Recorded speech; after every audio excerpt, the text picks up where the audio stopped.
Hi మామ! మొహమ్మద్ సిరాజ్ ఒక ఇంటర్వ్యూలో ఇలా అన్నాడు మామ. ఈ వీడియో చివరిదాకా చూడు నీకే అర్థమవుతుంది మామ. అతను ఏమన్నాడంటే మొహమ్మద్ సిరాజ్ ఈ టీ20 వరల్డ్ కప్ 2026 స్క్వాడ్లోనైతే లేడు మామ.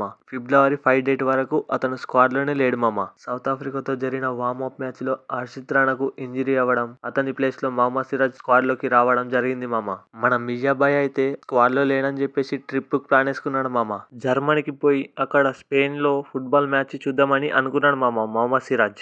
కానీ మన మియాబాయ్కి మన ఇండియన్ కెప్టెన్ అయిన సూర్యకుమార్ యాదవ్ కాల్ చేసిండట మామ. సూర్యకుమార్ యాదవ్ ఫోన్ చేసి ఏమన్నాడంటే నీ బ్యాగ్ చదురుకొని టీంతో జాయిన్ అవ్వు అని అన్నాడట మామ. దానికి మన మియాబాయ్ ఫన్నీగా మజాకేయకు సూర్యాబాయ్ అని అన్నాడట మామ. దాని తర్వాత సిరాజ్ బాయ్ టీంతోని జాయిన్ అయ్యిండు మామ. మన ఇండియా ఫస్ట్ మ్యాచ్ యూఎస్ఏతో జరిగింది మామ. అందరూ మొహమ్మద్ సిరాజ్ని బ్యాకప్ బౌలర్గానే ఉంటాడు అని అనుకున్నారు మామ. కానీ ఫస్ట్ మ్యాచ్కు ముందు బుమ్రాకి ఫీవర్ రావడంతో మొహమ్మద్ సిరాజ్ ఏకంగా ప్లేయింగ్ 11లోకి వచ్చిండు మామ. ప్లేయింగ్ 11లోకి రావడమే కాకుండా అతని పర్ఫార్మెన్స్ అద్భుతంగా ఇచ్చిండు మామ. పవర్ ప్లేలో 2 వికెట్లు తీసిండు మామ. అతను ఏకంగా 4 ఓవర్లలో 29 పరుగులు ఇచ్చి 3 వికెట్లు తీసిండు మామ. నిన్న ఇండియా మ్యాచ్ గెలిచిందంటే మొహమ్మద్ సిరాజ్ కూడా దానికి ఒక కారణం మామ. చివరికి మొహమ్మద్ సిరాజ్ ఏమన్నాడంటే గాడ్స్ ప్లాన్స్ అని అన్నాడు మామ. మన వీడియోకి ఇంతే ఫ్రెండ్స్. మన వీడియో మీకు నచ్చింది అనుకుంటున్నా.